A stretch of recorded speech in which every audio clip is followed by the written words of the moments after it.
Yo, what's up, good peoples? And welcome to another episode of 88 Fantasy Wrestling. I'm your host, Sean P.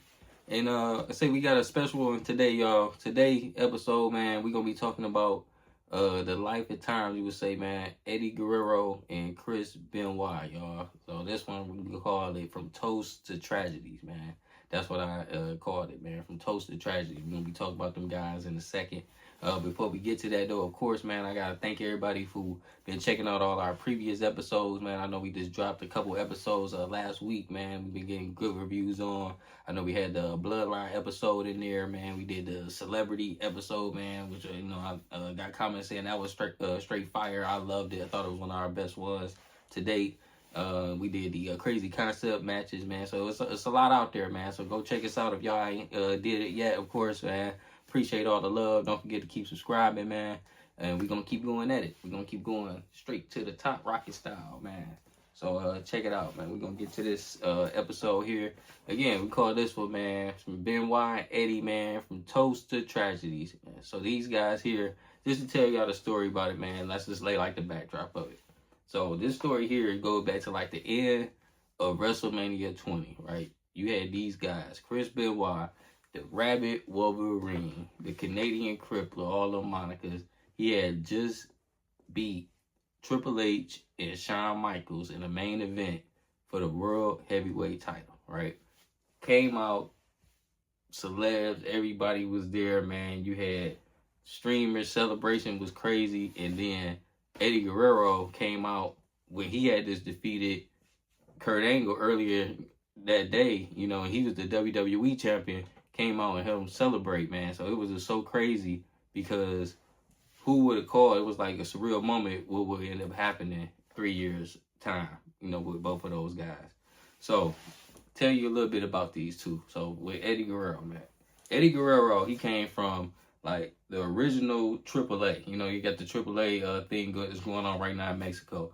When I first heard Eddie Guerrero came from the Lucha Libre AAA back down in 1994. I remember WCW did a pay-per-view with them guys called When Worlds Collide, right? Eddie Guerrero, he was in that pay-per-view and he was with a tag team. He had a tag team partner. His tag team partner was a guy by the name of Love Machine Art Barr.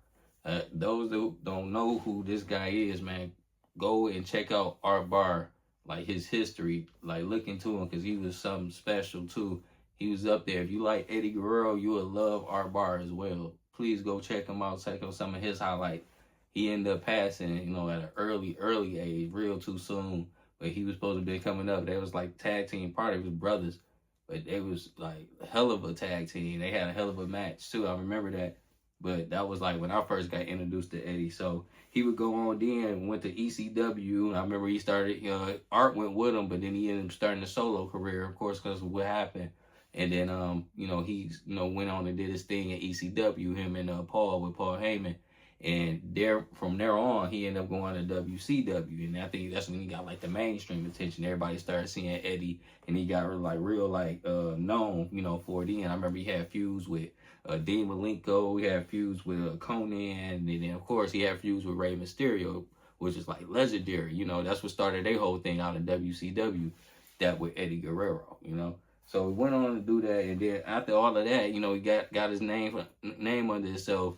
He ended up going to WWE. Now, he went to WWE. He went with the group of guys. Of course, it was Dean Malenko, who we just talked about, Perry Saturn, and another guy.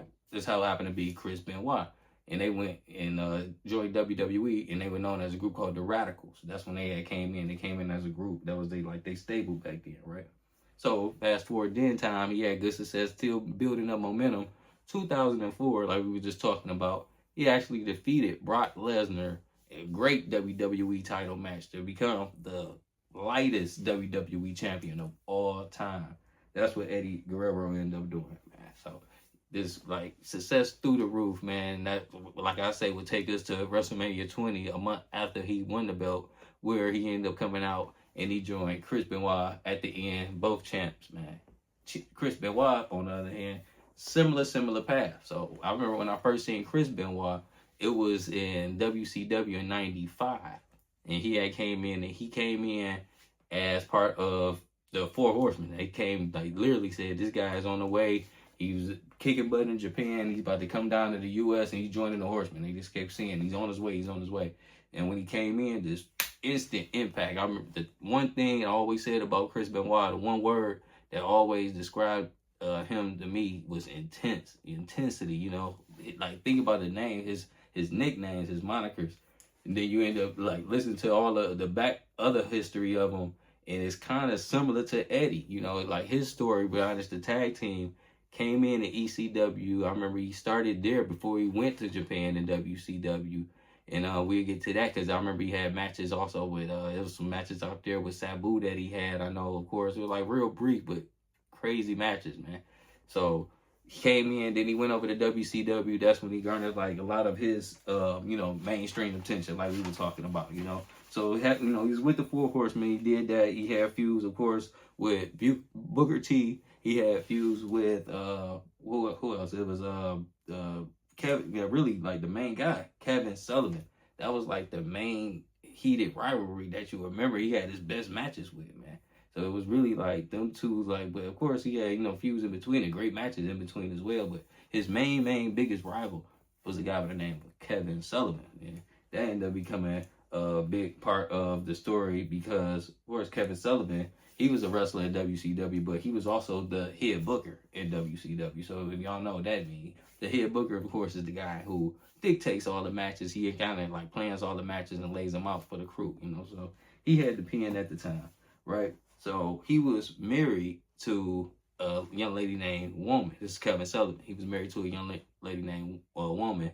Woman was introduced to us way back in like 80s, 88, 89, back when they were starting off in the NWA when Kevin Sullivan was a young writer back then. And he was dating Woman, ended up marrying her.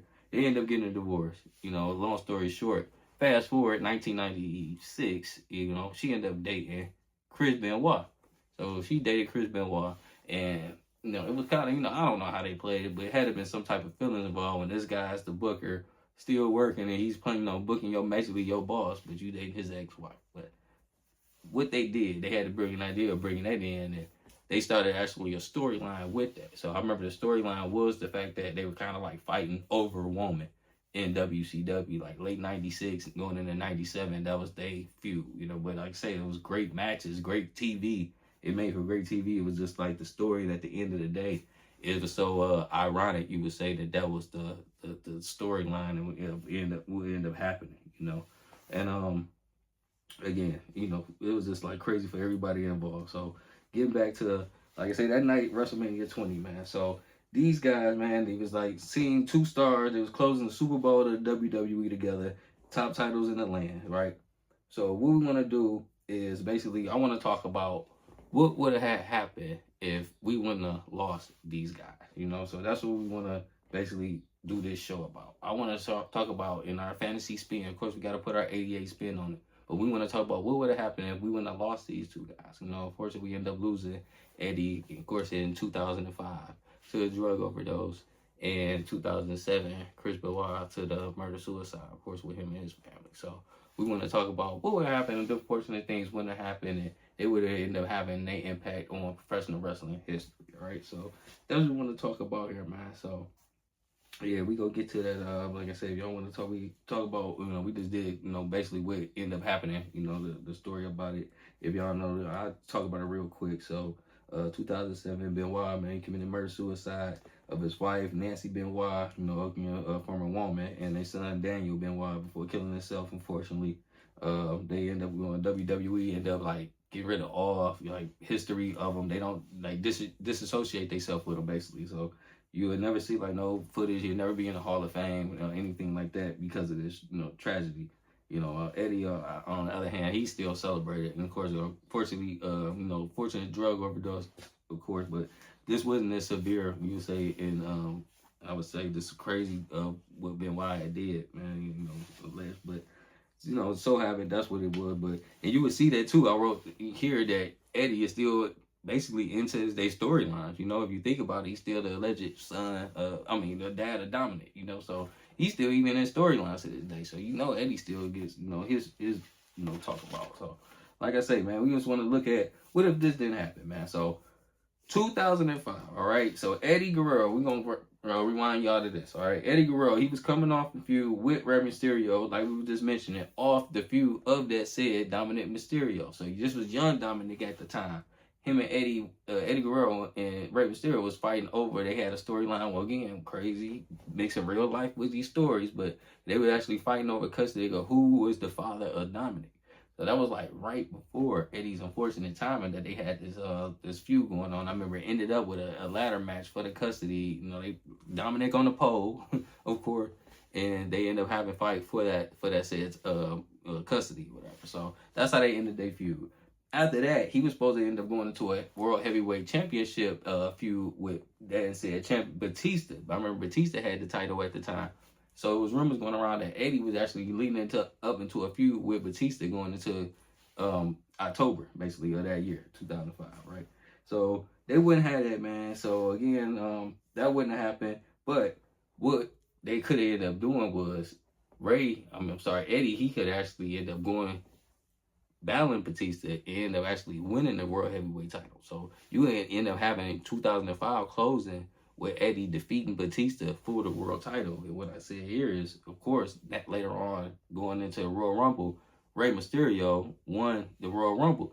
So that would have set up a perfect main event for me. Them guys just really coming off the ladder match feud that they had going into a heavyweight title match, feud. So I feel like Eddie's future was already set up, for him to actually go on and even main event WrestleMania, say it with the World Heavyweight title. But that definitely could have happened. I definitely would have seen that happen. And it just would have, elevated the world title fights, man. He would have had, fights. Think about that at the time. Kurt Angle was in the World Heavyweight title feud. Randy Orton was in the title picture at the time. The Undertaker, man. So I think Eddie would have had all these good matches with all these guys for the World Heavyweight title going into like 2006, even 2007. So it's just like the biggest what if, that we probably would have had, man.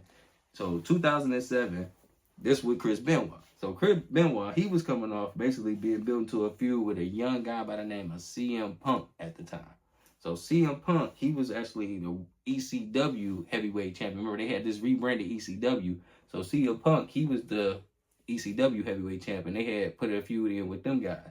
So the actual night that the Chris Benoit tragedy happened, it was Vengeance 2007. Chris Benoit was scheduled to fight CM Punk for the ECW heavyweight title. And I remember he ended up getting replaced, I think, with John Morrison. And they said that Benoit had like a family emergency.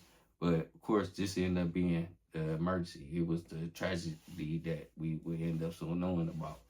So he was actually going on probably would win the title that night. Who knows? And, it could have basically been branded, in my head, they could have branded him as being like this unstoppable kind of a even heelish type of guy. Because at the time, ECW needed somebody of his sorts that was so believable. Like I say, the first thing you think about with Benoit is this intensity and realism, So I could have definitely seen him being like the flagship of ECW. Because before that, it really wasn't nothing going on. I remember that year, Mania, he didn't even make that year's Mania. I'm going to say, like, due to injury. So he was really building his momentum back up. So I thought that could have been a good way for him to even be coming back up, man. He was just 40, he was 40 at the time. So he had room to continue main eventing, pay-per-views, like even going on and on, man. So it could have been the same. You could have had WrestleMania 20 being repeated again, even going into WrestleMania 24, even not said the ECW title just could have been a stepping stone to even more success, man. He was not getting that old, and he still had the goods in him. So, Chris Benoit had this much potential as Eddie to even be on, to go on to further things. So, like I say, this unfortunate timing, man. And for some, it was just like the biggest what if that we'll probably have, man. And also, when you look back at it, it was like the thing that was so typical and crazy about it is that, like I said, when you mix those stories with that, because they're putting back Kevin Sullivan, man, making sure that he didn't have anything to do with the murders, because it was so surreal that, hey, this so happened, this is your ex-wife, and what happened, before they end up finding out. I remember Sullivan was getting questioned like years later about if he had anything to do with it, because it was just so ironic that happened. But it's just so unfortunate. I remember Benoit ended up getting diagnosed with major CTE. That's what started like a big, the scans of basically, that's multiple hits to the head. That's what, CTE is. So after that, WWE, they just stopped basically doing like direct chair shots. That's what, because of all that, because of Chris Benoit. No chair shots to the head, no bleeding. He started all that. I always look at 2007, 2008. It's like basically BB before Benoit and AB after Benoit, because that's when it was just so much of a shift change and what they had to adapt to. When, like I say, going from cheer shots and blood to basically the PG era. That's when the PG era basically got introduced to us, for everybody to know about that. So that's what started all that. So these guys, we say collusion, these guys, man, they still and forever will be ring legends. No matter what people got to say, of course, about Benoit, man, it's always going to be this and that. Of course, you have your opinion, but one thing we can't say about it, of course, in this 88 world, man, is that them guys was ring generals, and they left their mark on us for sure, man. So we definitely just gonna take our hat off and salute them for their charming abilities and what they did and the mark they left on us, man. So Chris Benoit, like I said, his intensity, man, his matches, they made him so real. Eddie, you'll never forget, man, the Latino heat, of course, man. You had the live cheating still. He started all of that. So he was just, like I say, the charisma was just so undeniable. You would say it was just so through the roof. So again, salute you guys, man. We're gonna give you guys your 88 flowers here. And we pretty much just wrap it up like that, man. So it's just basically the world of what is with them, man. We salute them legends, unfortunate passings in the wrestling world. So before we close it out, I do have to give you guys some match recommendations. This always be my favorite part, man. So match recommendations for these guys, man, that I put down. We put these down real quick. So of course we was talking about this one earlier. Check out the Benoit and Sabu match that I was talking about, man. This is from like ECW 95 maybe. It's only like a minute long, but it was just so good. I don't even want to give away what happened. Check it out. If you guys like that type of stuff, check that out. Also, Eddie Guerrero and Brock Lesnar. Check out the Eddie and Brock match from 2004 No Way Out, when Eddie actually won the title. I got a picture of it hanging up. I don't know if you guys can see it, but that's actually from that night that Eddie ended up winning the championship. Eddie and Ray, of course, Halloween Havoc 97. Check out that, man. Straight fire. And also Chris Benoit and Chris Jericho versus Stone Cold Steve Austin and Triple H from Monday Night Raw, April 2001. And man, check that out too. Straight classics, man, on them guys. So again, man, just making some good out of some darkness, man. Trying to bring a little bit of light and fun into it. Hope you guys enjoyed it, man. Did what I could with it, So there it is. Thank you. Talk about the upcoming things that we got coming up. We still got the 88 Fantasy Tournament that's coming up. We're going to end up crowning the champ. I know we got the finals that's about to be getting started in a second. So I said NBA, when they crown their champ, we're going to crown our champion. I still got some more great episodes. I know it's an ECW episode that's about to be coming up as well that I had wrote. This more, man. I got so much more coming up. I don't want to give it away, man. So continue to tune in. Thank you guys so much. Leave all your comments if you guys got any comments, man. Likes, please, all the time. Don't forget to subscribe. Tell your people to subscribe, and continue to check us out. Appreciate it. That's all I got for you guys this week, and I'll see you guys again in 88 Fantasy Wrestling. Sean P. I'm out. Peace.